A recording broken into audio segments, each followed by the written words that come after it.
Hi friends, let me show you this new trailer plug.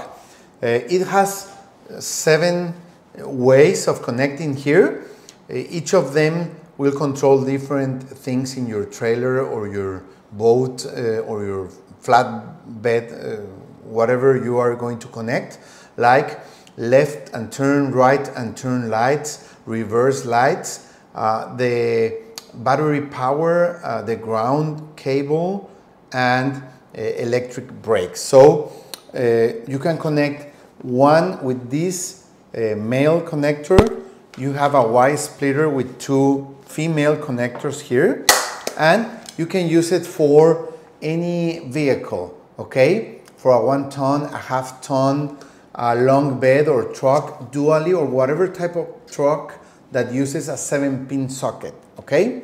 So this way you will have your trailer or your vehicle giving the right electric signs when you're on the road. So I think it's a must for any one that is going to connect a vehicle to a trailer or a boat trailer or an RV or a camper, okay? So I think this is strong.